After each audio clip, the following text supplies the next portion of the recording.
Thank you, Dr. Oliver. Let's give him another round of applause. We have in our midst how fortunate we are to have the world's greatest organist right here at Morehouse College. Thank you, Dr. Oliver. To President Wilson, men of Morehouse, ladies and gentlemen, and also our viewing audience as we are being streamed live on the web. Welcome to the 15th annual Otis Moss Jr. Oratorical Contest. Is Reverend Reginald Sharp in the house? Then Reverend Brooks, would you come and give us the prayer? Thank you.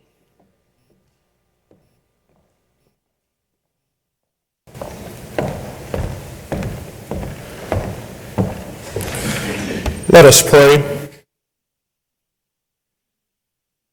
God, you have blessed this place. It is a place of life, energy, vitality, and ideas. It is a place of great ideas, of noble ideas, and of thoughts that transform this world. We know that all who are gathered in this place are full of ideas, are full of action, are full of the things that you have given them to leave this place to make this world a better place. We also know that everyone who is going to speak from this podium has been inspired by you, not only to speak great words and think great thoughts, but to do great deeds that will transform this place we call home. It is in your many names we pray. Amen.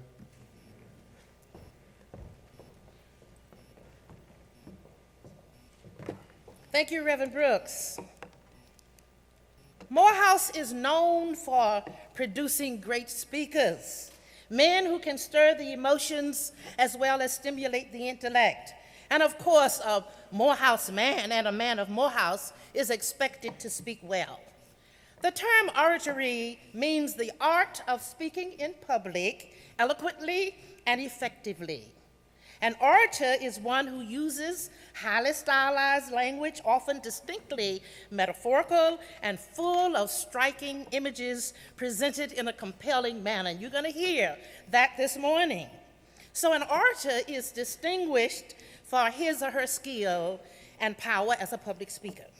On the program, you will see a brief history of oratory at Morehouse College and information concerning the revival of oratory here through this contest. The first contest was held, would you believe, in 1998. We held it during freshman week. It was open only to freshmen, but it was so popular that we brought it to the stage, and here we are. We are immensely grateful to Dr. Otis Moss Jr. for his moral and financial support of this worthwhile event. As you may know, Dr. Moss is former chairman and current member of the Morehouse College Board of Trustees and former pastor of Olivet Institutional Baptist Church in Cleveland, Ohio. Dr. Moss himself is indisputably one of the world's greatest orators. This morning we have 8 contenders who emerged from the speak-off that was held in this room a week ago, and the race was close, but the judges could choose only the top 8. At this time, I'd like to introduce the judges and timekeepers. Will you hold your applause until I have made these introductions? Our judges are Dr. Leah Criquet, Assistant Professor of English and Director of the English Multimedia Writing Lab. Mrs. Carolyn Walker, Coordinator of Disability Services, Mr. Alvin Darden, Dean of the Freshman and Senior Classes, and Mr. Henry Goodgame, Director of Alumni Relations and Alumni Giving. Would you stand, judges, and be recognized?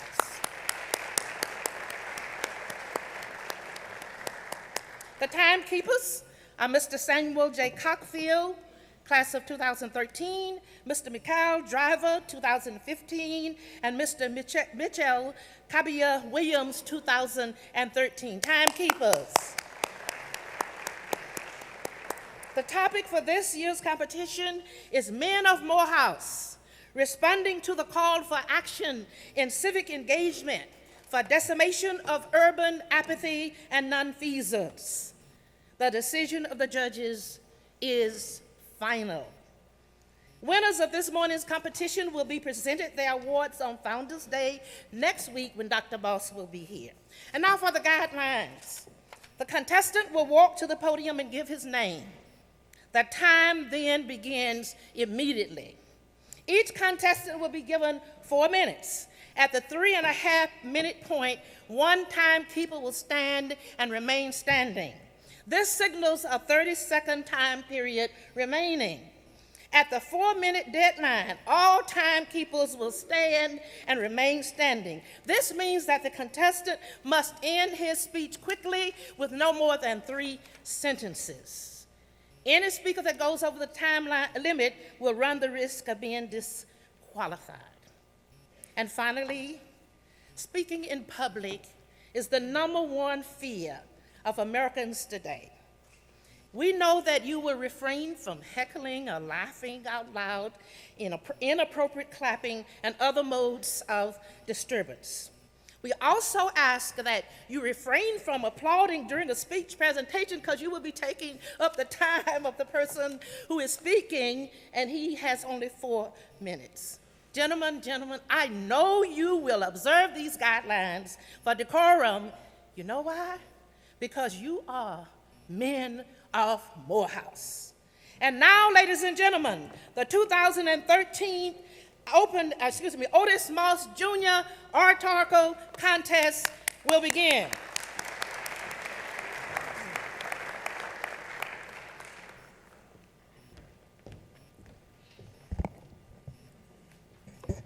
My name is Michael Adams. We edged into life from the back door, strutting through the world like some dusty colossal looming larger than life itself, swaggering as if we own the universe while reeling with our own feelings of powerlessness. Folk in boardrooms envy our certainty and confidence. We set the standard for style and make concrete the meaning of cool. A nightmare, a fantasy, and an American original, feared, emulated, shunned, but desired. Cradled in America's ambivalence 150 years after the signing of the Emancipation Proclamation, we embody her contradictions. In 2008, it was just as perplexing as high school algebra, and in many ways just as confusing. We celebrated thrusting from the bellies of slave ships to the phenomenon of a black man seated in the White House. However, while some things change, others remain the same. Southern trees still bear strange fruit, from the execution chambers of Jackson, Georgia, to the gated confines of Sanford, Florida, or even the sacred spaces of the Atlanta University Center. On many indices, the societal hindrances of today may not appear during the intensity of night, clad in bed sheets with nooses lynching from their arms. But inequalities in unemployment, family income, imprisonment, education attainment are worse now than they were at the height of the civil rights movement. We can discard those expectations, or we can yield to them. The unflinching truth is, while Morehouse men from around the world, bedecked in maroon and gray, with intern arms gathered to lift our institution's greatest hymn, Arizona and Texas build jails based on the 4th grade reading ability of African American boys. We pledge our lives to dear old Mother Morehouse, while other mothers bury their young sons and daughters because someone refused to wrap it up. We bind each son the other, while unprecedented numbers of black men muddle through the shadows of life in the never-ending maze of steel and cemented structures nestled under the authority of the United States penal system. However, being a Morehouse man in the 21st century ain't no easy thing. We got to call on Jesus and listen to the angels sing. It requires us to rethink who and whose we are while remaining committed to championing the causes of equality, justice, and peace. Brother Martin King said, intelligence is not enough. It is intelligence plus character. Consequently, if we fail to act, the 21st century sociological plantations of miseducation, HIV/AIDS, intergenerational poverty, and the school-to-prison pipeline will leave an unalterable anguish on African American men, much like the bubonic plague of the 14th century. Yes, you may become weary in your wells, and your experience may not meet your expectation, but never flinch in the face of sacrifice. Hesitate advocate in the presence of the adversary, negotiate at the table of the enemy, or meander through the maze of mediocrity. And when you finally stretch tall enough to wear the proverbial crown over your head, it will be at that unyielding and purpose-filled moment you realize that Morehouse is not just a noun or a verb, but she is also an adjective, and she will bless the very syllables of your name. So as you're faced with the complexities of life, you need not change your mind. Dream in vibrant and audacious colors. Speak lyrics in bold and cursive font. Flex your spirits with an abounding intellectual capacity to transform the world. Therefore, you ought never forget, it was on a cold Augusta, Georgia morning in February 1867 when God looked into the vastness of space and time and simply said, "Let there be Morehouse."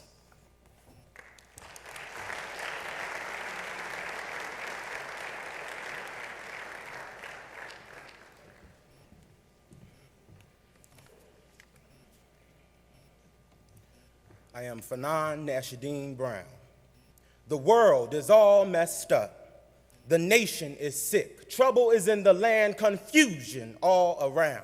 Reverberated the congregation of Mason Temple as Brother Martin King passionately uttered these words in his mountaintop speech in 1968.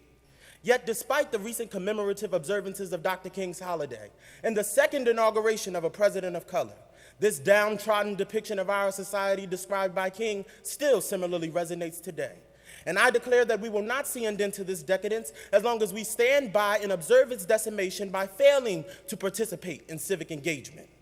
We all know that our people, our communities, have been main targets for destruction for centuries, for generations. We deeply identify with the troubled peoples of other cultures, ethnicities, religions, and nations around the world. Like our Syrian and Egyptian brothers and sisters, we are too familiar with the senseless loss of our loved ones and neighbors at the whims of street violence. The world is all messed up.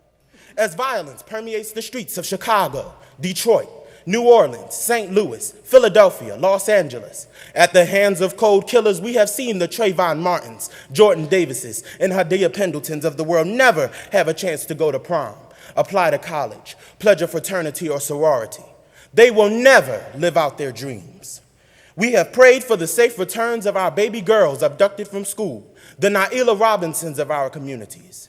And we have seen too many Sandy Hook massacres. Our neighborhood parks, recreation centers, and schools become bloody battlegrounds that fathom no victor. We all know the painful narratives of these cities. The nation is sick. As institutional snares perpetuate the oppression of today, we see our neighborhoods decline as our local and state legislatures sit back and allow our streets to become flooded with drugs, weapons, and images of hopelessness. Mothers work several jobs at once to pay the portion of their rent that Section 8 does not satisfy. Fathers succumb to the pressures of their perilous environments with nowhere to turn after being pushed to the limits of their extremities. Siblings drop out of school year after year, falling victim to the traps of the trap, and ending up tangled in a system built to keep them there for all intents and purposes. Trouble is in the land, even most commonly here at Morehouse College. While we are tormented with the annual rise in cost of attendance and overly concerned with malfunctions in present systems, we neglect the proliferating acts of nonfeasance as brothers and sisters are robbed by each other, shot by each other. And students spend most of their money on vices, engaging in risky behavior, thereby ignoring all of the work there is to do around them. Confusion is all around. Thus, what is our role in this challenging world?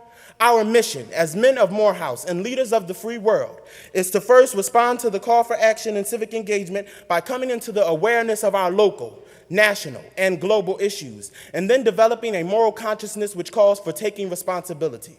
And only with the amalgamation of this moral consciousness and awareness can action be produced. The world may be all messed up. The nation might be sick. Trouble might be in the land, and confusion may be present all around. But as Dr. King ended this statement in his final speech, I know somehow that only when it is dark enough can you see the stars. Brothers, we are those stars, and it is our duty to use our light to illuminate a world we have come to know in eternal night. Et facta est lux.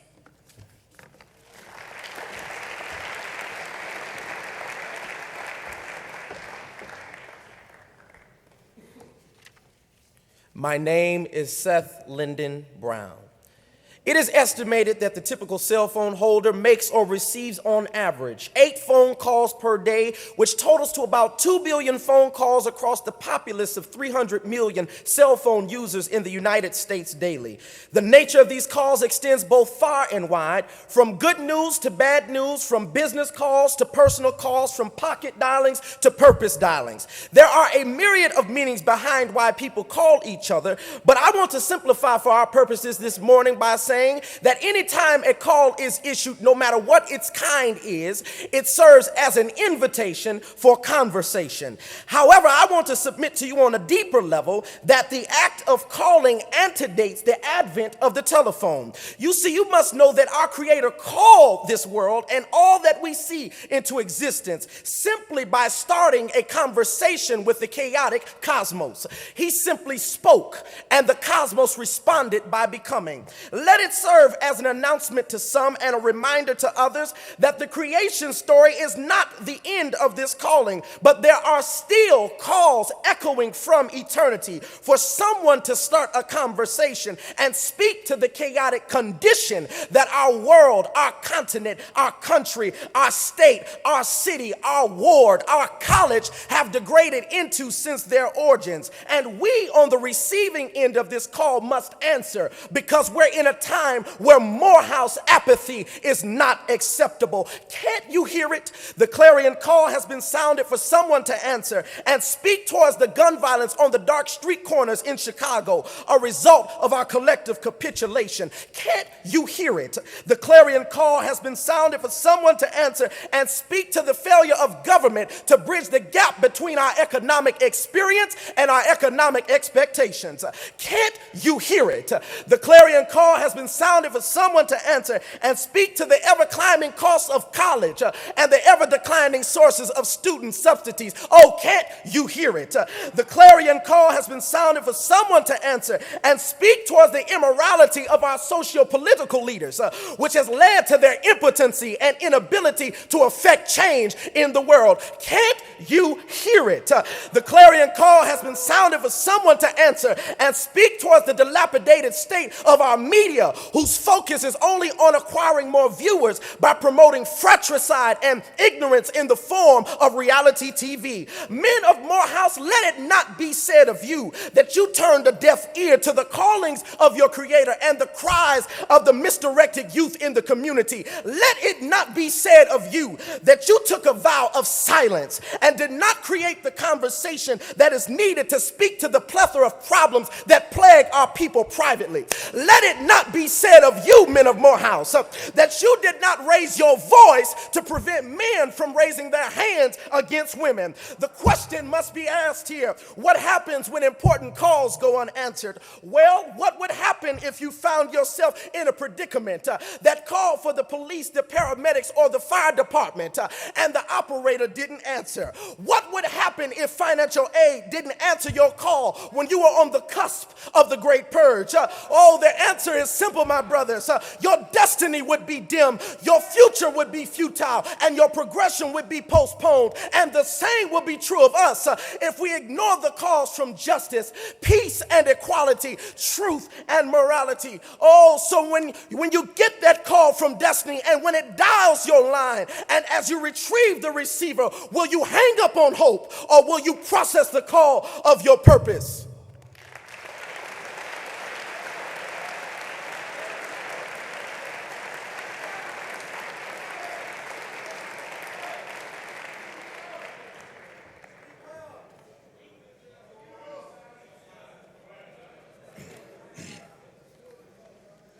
I am Denzel Fields. I have learned that courage is not the absence of fear, but the triumph over it. The brave man is not he who does not feel afraid, but he who conquers that fear.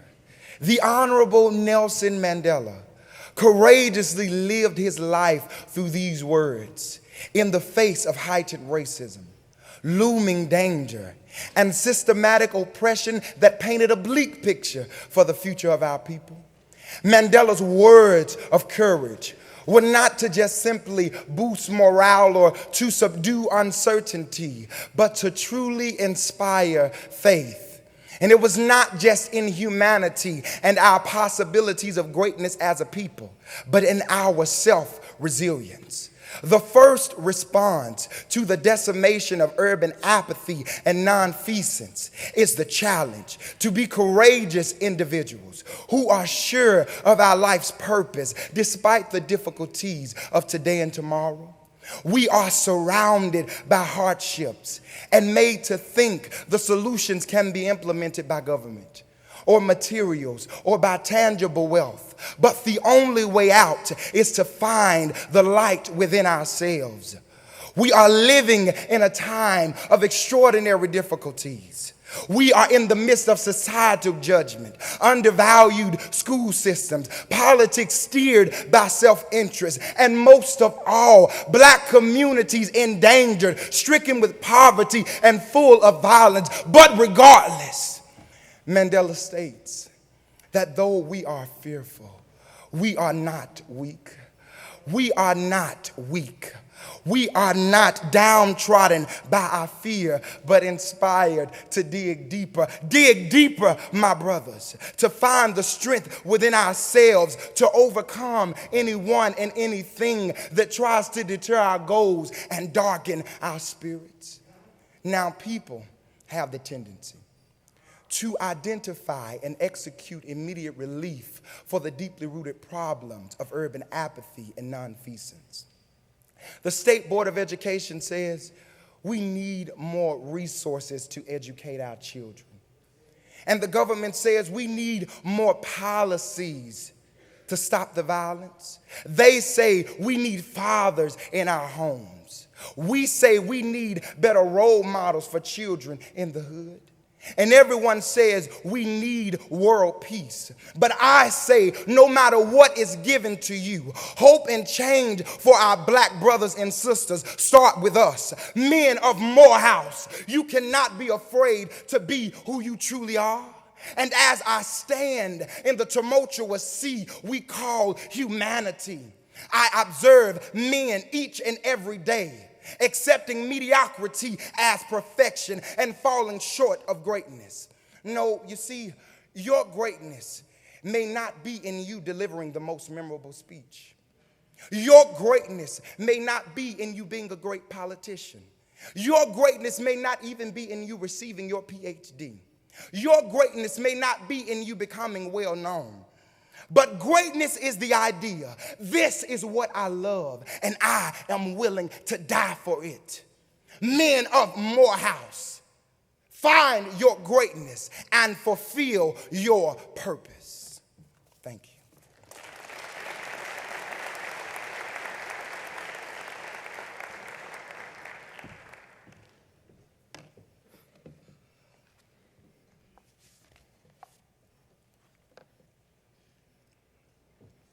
I am Jarvis Gray. What happens to a dream deferred? This question was first posed by one of the great and well-known poets of the Harlem Renaissance, Mr. Langston Hughes. I feel confident in expressing my belief that my brother, Mr. Hughes, did not pose this query with hopes of one day discovering the answer.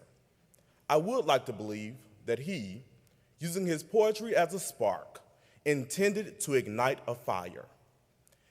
And this fire will be the fuel of communal growth, called civic engagement.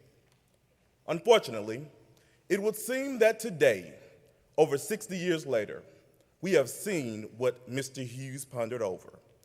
We have seen what happens when potential goes unreached, when talent goes untapped, and when the candle in the dark is never lit. We've seen still gaps in academic achievement among underrepresented students. We've seen school-to-prison pipelines develop, an increase in inner-city crime, decreases of health and wellness, and the following of our religious and ethical leaders.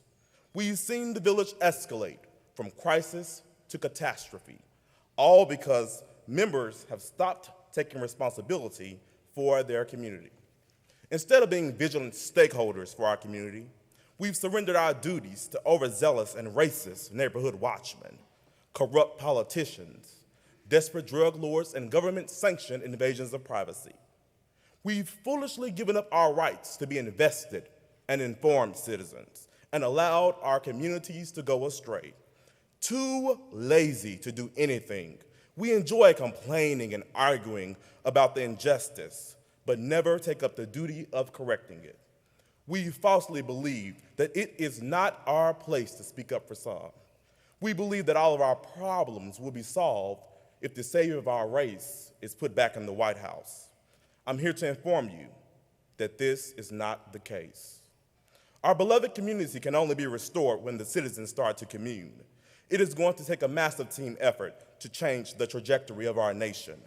This team will have to transcend religious beliefs and denominations, transcend political views, and transcend the motives of capitalism to progress towards unity.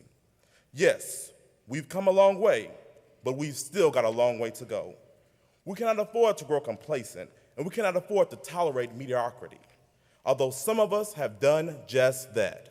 We've married a woman named Mediocrity, moved into a house on Apathy Avenue in the city of stagnation, and even adopted a kitten named Complacency. And if that doesn't describe you, then you're likely the enabling neighbor who never speaks out when you see your brother shrinking from the righteous calling of Mother Morehouse. For far too long, we have allowed the bystander effect to hold our communities back from flourishing. I can assure you, brothers, that the dark night will not appear out of the darkness to save our city. We are the dark nights of our respective communities, and it is our job to make sure that our villages are neither destroyed nor left in the hands of the corrupt. It is time for us to play our role in this story. Before I take my seat, I must tell you of a story of a man who never took responsibility for people. As he was going into a fast food establishment, a hungry person asked him for food. He said to himself, surely someone else will get him something to eat. As he was leaving that restaurant, he saw domestic violence in a nearby car. Again, he said to himself, surely someone else will intervene or at least call the police. As he was driving home from the restaurant, he saw a family stranded on the interstate with a flat tire. Again, he said to himself, surely someone else will stop to help.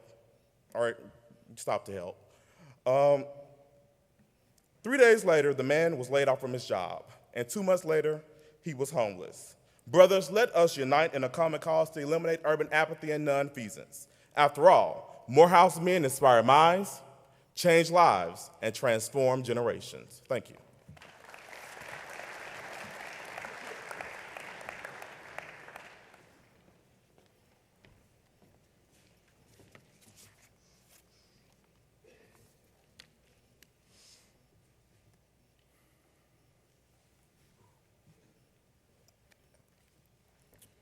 My name is Deshaun Jones.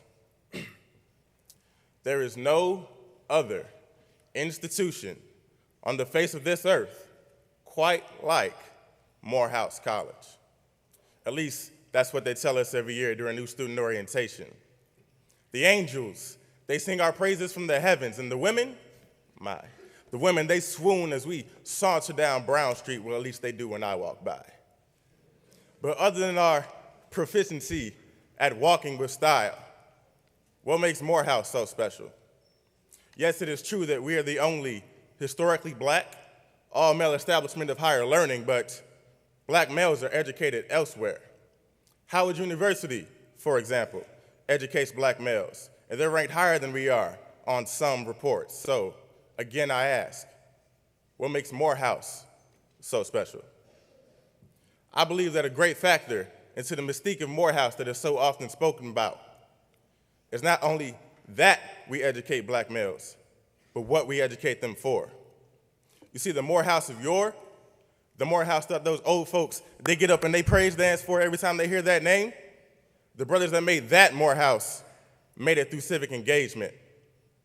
To those brothers, service and advocacy was as integral and necessary to Morehouse College as any course or any lecture was. Now, be honest, brothers. Is that the Morehouse that you have experienced? would you send your sons to Morehouse 10 years, 15 years, 20 years from now? Civic engagement is not a one-weekend effort, a semester, for 2 lines on a resume. It is a lifestyle. It is a lifestyle that Morehouse College is known for and respected for. Well, at least we were known for. You see, brothers, I got this feeling. I got this feeling that somebody is trying to sneak into my house, our house. I got this feeling that apathy is trying to sneak into our house. I keep hearing echoes of empty rhetoric trying to weaken the institution that we love. I keep having this sneaking suspicion that bigotry and intolerance are trying to crawl their way onto our hollow grounds. I do not know about you, brothers, but I will not tolerate any uninvited guests into our house. Dr. King's relevance to this institution is rarely overstated, and I strongly embody civil disobedience. But when somebody endangers the sanctity of your home, well, sometimes other action is required. Under those circumstances, it might be more appropriate to emulate Malcolm X, looking out the window with a rifle in hand, ready to blast against anybody that had the audacity to intrude. Here at Morehouse, we must fire those scholarly bullets known as Morehouse men to pierce through the minds of all that seek to do us harm. When you are in a position of power and people begin to doubt the relevancy of that power, sometimes you have to send them a reminder. It seems as if some people, including some of our very own brothers who don the same sacred maroon and white, have forgotten what we do here. It seems as if some people have forgotten that as long as Morehouse College stands, urban apathy will fall. It is as simple and logical as 2 + 2 = 4. There is no other possible outcome. Brothers, outside of our community, there is a West End environment and a greater society at large that is pleading for a proverbial call to arms. It is time to remind them and ourselves what our house, what Morehouse stands for. Thank you.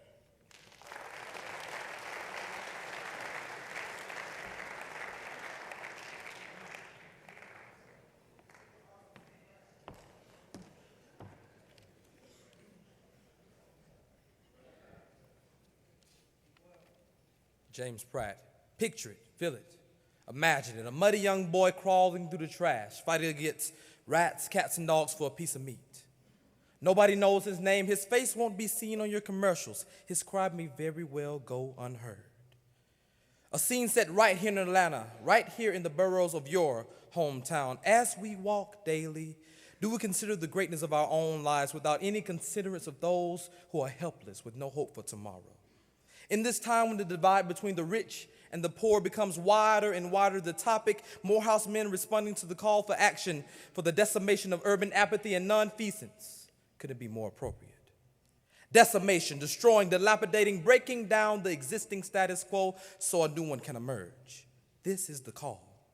But how does one break down a metaphysical and intangible idea? How does one change a position so deeply rooted in the mentality of the masses? Tell me, how do we terminate the torrential tears of terror troubling our towns?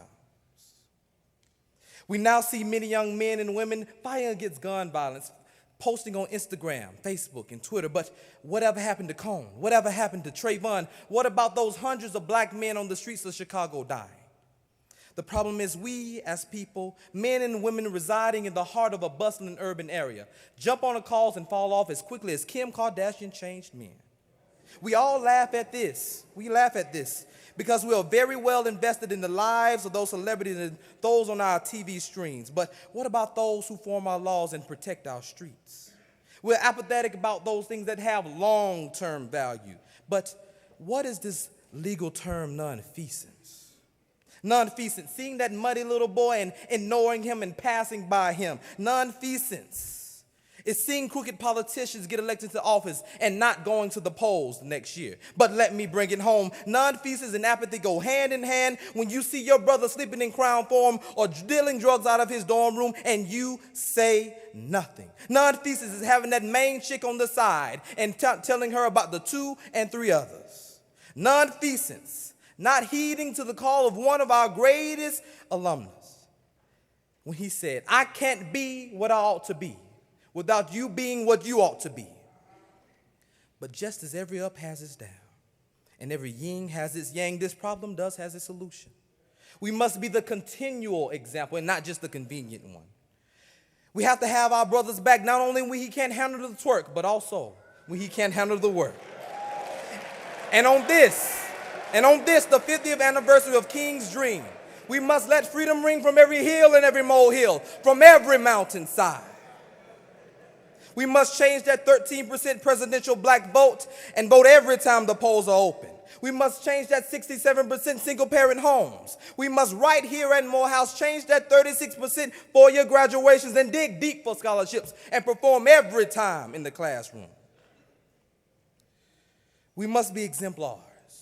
We must be the leaders we so arrogantly say we are.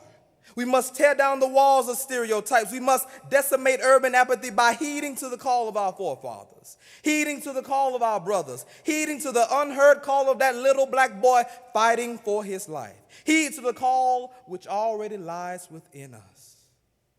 Acknowledge the fact that we are kings. Take the throne, Morehouse. Snatch the crown. We are kings. Act like it. Realize it. Claim it. Say, I am royalty. I am royalty. Now go rule.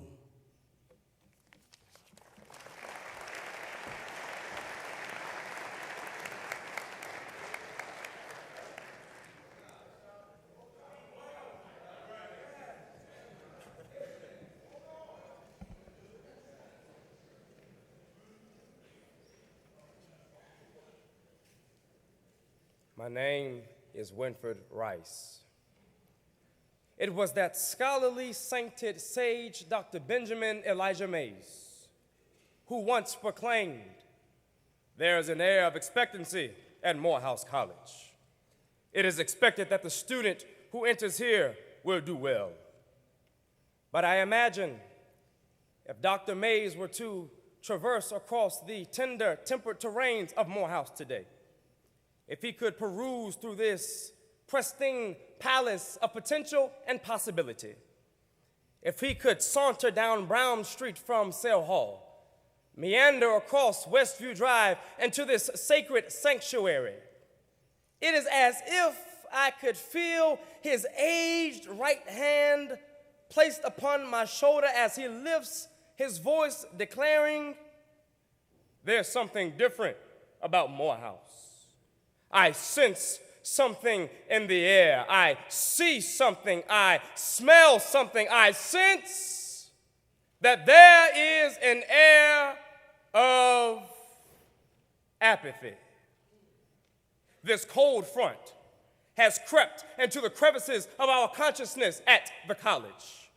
And so as I move from the melancholic murmurs of Mays to the malignant mysteries of my own mind, I find it problematic that we, the men of Morehouse, have been summoned to respond to the call of urban apathy and nonfeasance. Is it that our urban communities are truly apathetic, or could it be that our suburban communities are not empathetic? Yes, empathetic to the polarizing and precarious plight, perplexities, and quandaries of our people. This dichotomy of urban apathy juxtaposed to suburban empathy presupposes the fundamental difference and the presupposition of a lack of motivation on behalf of those that are succeeding and a lack of maturation on the behalf of those that are suffering. Those who possess the peculiar power to decimate this ill by engaging in civil action choose to do nothing. Thus, we are still paralyzed by our predicaments. When we should be benefiting our communities, we want our communities to benefit us. Maybe the problem is not urban apathy, but pastors who are preaching but not reaching, teachers who are leaving children behind, insurance companies who won't treat patients for pre-existing conditions, lawyers who mitigate misery because clientele don't have the financial wherewithal. Maybe the problem is not just urban apathy, but perhaps it's a lack of suburban empathy. For throughout the libraries of time, there has been an epidemic, a disease of suburban and urban apathy that have caused us to be shiftless and useless. When degradation, denigration, and deprivation have seemingly become the bedrock of our existential realities and the cornerstones by which our institutions are fortified, we have failed to answer our call. Yes, men of Morehouse, we have failed to answer our call, and so we must now become the voice of reason in our respective disciplines for those who have no voice. So if your call is to religion, then speak up and liberate those that are oppressed. If your call is to politics, then legislate hope. If your call is to psychology, then free the mind. If your call is to philosophy, then share the embedded wisdom within. If your call is to business, then supply truth and demand justice. And if your call is to music, then lift every voice and sing. Because the person on the mountaintop can't forget about the person down in the valley low. The middleman can't forget about the businessman. The doctor can't forget about the drug dealer. And the student at Morehouse College can't forget about his brother still seeking to find his crown to go into. This is our call.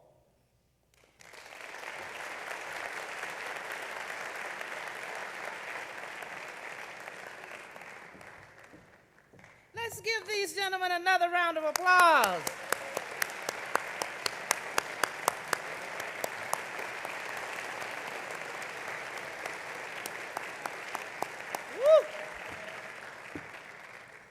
Didn't our hearts burn within us?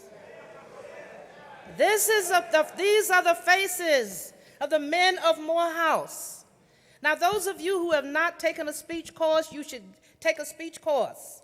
Oratory, but speaking well. The speech courses will not teach you to be orators, but they will teach you to think deeply and to present your ideas well. We are one of the few institutions anywhere that offer the many speech courses that are offered here. Do not leave here without taking advantage of that.